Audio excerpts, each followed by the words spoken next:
What's up guys, David here and welcome back to another video. Let's do with the Premier League Game Week 1 review. Yeah, this is going to be a weekly series on the channel, obviously I've got the previews as well, so I've got them both as a little series for the season.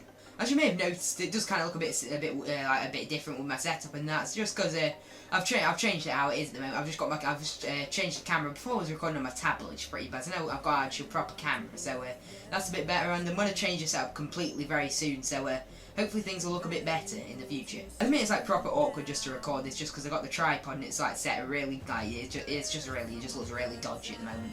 When I do get my proper setup in the near future, it will look much better, and yeah, hopefully it'll be very good for the future. The first game that kicked off the Premier League season was Hull City against Leicester, and yeah, Hull ended up winning. Surprisingly, nobody really saw this one coming. Everybody was tipping Hull to finish bottom of the league. I said they're going to finish 19th, but like Hull's performance was great. I don't think they even made a sub in the entire game, and it was an absolutely amazing performance from them. I was watching this game live on Sky Sports, and it wasn't a bad game to watch. The Hull fans were really behind the team. I wasn't expecting that, to be honest. I was expecting like big protests and everything. Obviously, there was a few protests, but the fans were mainly behind the players. I think Hull actually had one player which wasn't a youth player on the bench. And I was like Sean Maloney. So all the other players were youth players. So they did well to get the win. It was just not even making a sub. It's absolutely amazing. And the first goal was Diamandi scoring. I've never heard of him, to be honest. He managed to score like an over a kick. I don't even know what happened with him and like Abel Hernandez. They both went for it, and it counted as a Diamandi goal. It was an interesting goal. It was a good save by Schmeichel before. It was a flick on by Curtis Davis in the end. He got the flick on, and it was a good save by Schmeichel. And it fell into Diamandi and Abel Hernandez's path, and they managed to go. They combined hit it into the net. And then straight away in the second half, Leicester got a penalty. I don't think it was actually inside the box. It was Demarai Gray got brought down in the end, and it wasn't inside the box, so it shouldn't have even been a penalty. But Riyad Mahrez managed to put it away straight down the middle. It was a good penalty, so Leicester managed to make it 1-1. But then Robert Snodgrass manages to step up and to score. It was a great volley, to be fair, and Leicester smashed it right in the bottom corner. It was a good finish, and yeah, Hull managed to win the game 2-1. Leicester didn't get off to a great start, obviously. Champions, and they've managed to lose to a newly promoted side who was tipped to finish bottom of the league, so it's not a great start for Leicester. Moose, the only bright point is Moose looked very good. Vardy didn't look great, to be honest. Mahrez didn't look great, he just scored a penalty, so very disappointing with the centre-back. So that new centre-back they've got in Hernandez does not look great at the moment. They definitely needed Robert Huth as well. So the second game was Burnley versus Swansea, and Swansea managed to win it 1-0 at the end. Leroy Fair managing to get an old QPR player managing to do well for another club. He managed to score the goal with just 8 minutes left, so Swansea managing to grab the win at the end. Burnley will be very disappointed. Obviously, I reckon they would have been quite happy with a point early in the first game of the season just to get off to a decent start, but unfortunately they couldn't do that, and yeah, Swansea managed to just grab the win in the end. I still do think Burnley need to make a few more signings, just because I don't think they have enough quality to stay in this division at the moment. Just judging by the scoreline against Swansea, losing 1-0, not managing to get a goal. I think Andre Gray needs to he needs to be that guy who steps up with Burnley and gets a few goals for them. And the next game was Crystal Palace against West Brom, and it was just a typical West Brom performance, grinding out the win. And Rondon managed to get the goal with 16 minutes left, so West Brom will be very happy with that. A great start to the season. I was expecting Palace to win, to be honest, but they don't have a great striker. Obviously, they still need to sign one really badly, so that must have cost them in the end. Salman Rondon managed to get himself his first goal of the season, and he'll be very happy with that, just because last season didn't go too great for him. Obviously, it was a big signing for West Brom last season.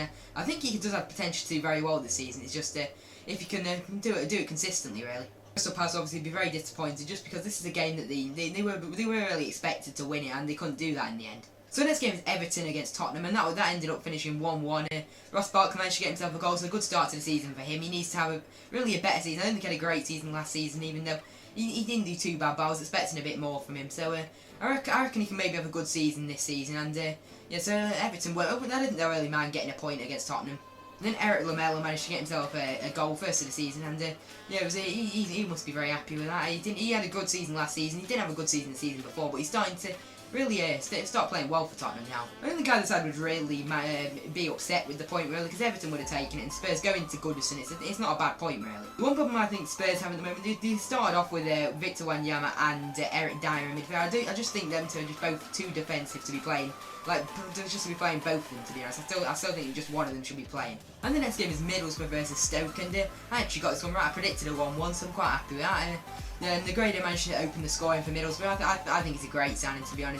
He's done well for City, and then he's joined Valencia, so I think he's been a great signing, and yeah, he's got off to a great start for Middlesbrough. And then Shaqiri managed to get the equaliser for Stoke. I think he needs to have a much better season than last season. People were expecting a lot more from him. He didn't have a bad season last season, but I just think he can do a lot better. So I don't think Middlesbrough mind getting a point in the first game, even though they did go 1-0 up, just because Stoke aren't a bad team to play against, and yeah, so I think they'll be pretty happy with the point. Then the next game is Southampton against Watford. This kind of surprised me. I was kind of expecting a Southampton win, to be honest, but Watford managed to go 1-0 up against Etienne Capoue, and yeah, it didn't seem like they did too bad. They did end up getting a red card though as well. Ben Watson ended up getting sent off. I'm not sure if it was a red or not because I've not seen it. Then Nathan Redmond on his debut managed to get an equaliser for Southampton, so good start for him. I think they paid like 11 mil for him, so paying a bit of that back already. And the last game of the episode, we've got Man City against Sunderland, and City just managed to scrape a 2-1 win. I did just watch this game. I'm literally recording it straight after it was on BT Sport, so City managed to just about grab the win, and they managed to win a penalty straight away. Sterling managing to do something good for the first time in the season, so good start for Sterling, I guess, winning the penalty. So Maguire steps to take the penalty and managed to score it. From then on, I was really expecting City to go on and thrash Sunderland, to be honest, because I just thought Sunderland wouldn't be able to put in the performance that they really needed to, but they did end up doing quite well, to be fair, after the goal. Then Jermaine Defoe managed to put the scores level, and yeah, Jermaine Defoe, he did have a chance a bit before that, but didn't manage to score that, but he managed to get another one, and he managed to finish that one.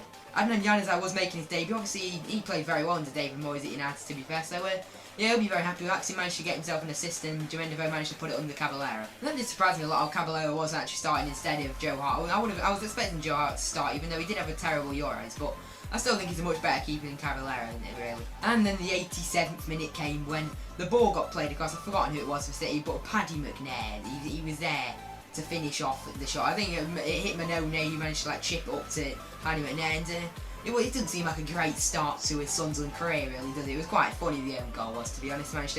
I think he ended up heading it in the back of his own net. Absolutely terrible moment. And just came off the bench as well. So really, it's just not a good start for Paddy McNair. Him and Donald Love managed to.